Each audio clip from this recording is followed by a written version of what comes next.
Imagine a recognized, sovereign nation with its own monarch, laws, and flag being erased from the world map in a matter of months. It happened without a conventional declaration of war. In the 1960s, that nation was Sikkim. It was a tiny Himalayan buffer state, caught in the worst possible geographic real estate, pinned directly between two massive hostile powers, India to the south and China to the north. For centuries, it was ruled by a Buddhist monarchy. The leader, known as the Chogyal, seen here, Palden Thondup Namgyal, presided over a quiet agrarian society that largely wanted to be left alone. But the 1962 Sino-Indian War shattered that quiet.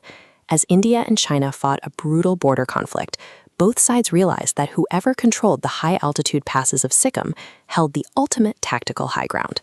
By the 1970s, the isolation of the mountains offered no protection. Sikkim was a ticking geopolitical time bomb waiting for a spark.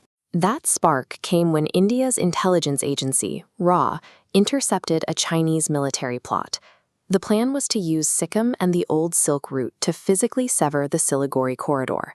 That corridor, often called the Chicken's Neck, is a narrow strip of land connecting India's northeastern states to the rest of the country. If China took it, India would be cut in two. For Indian Prime Minister Indira Gandhi and RAW chief R.N. Kao, this was an existential threat. They could not afford to let a vulnerable, neutral king sit on the most critical fault line of their national security. RAW leadership handed down a directive to their operatives on the ground.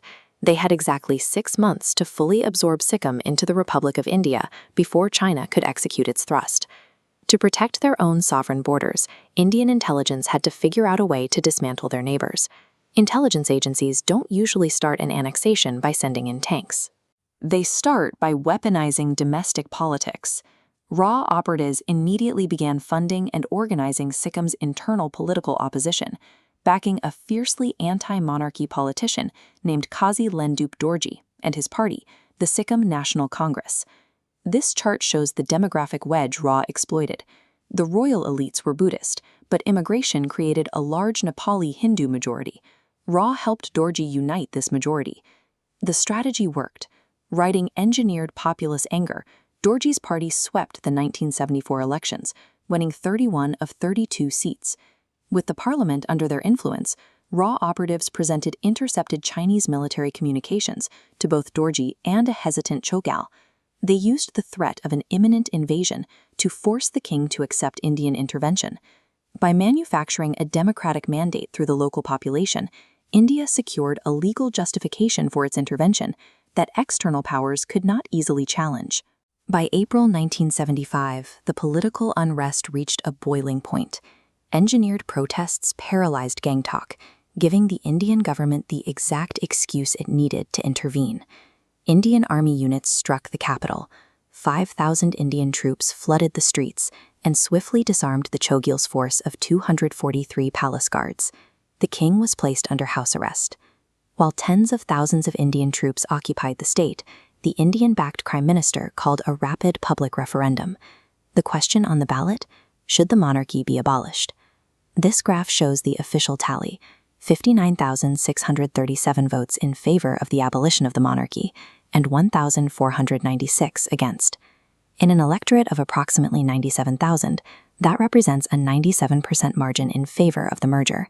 When a democratic mandate of this scale is recorded while an occupying army patrols the streets, the line between a rescue mission and an annexation begins to blur. The final step in erasing a nation is paperwork. You have to launder a military occupation into permanent, legitimate law. Armed with the referendum results, the Indian Parliament drafted the 36th Amendment Act of 1975. This amendment inserted Article 371F into the Indian Constitution.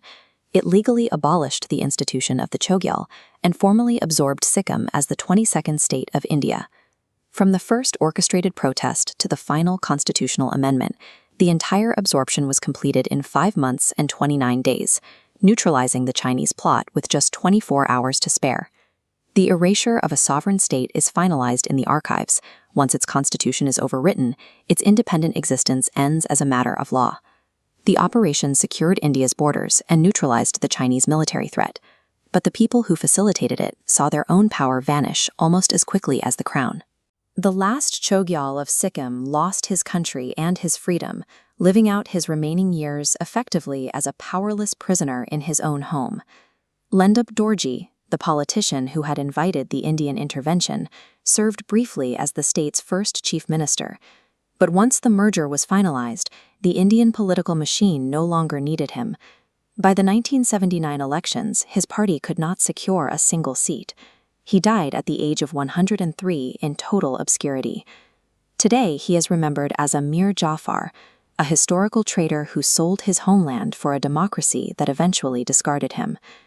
The story of Sikkim proves that modern geopolitics destroys buffer states not just through artillery, but through intelligence, through manufactured referendums, and legal paperwork.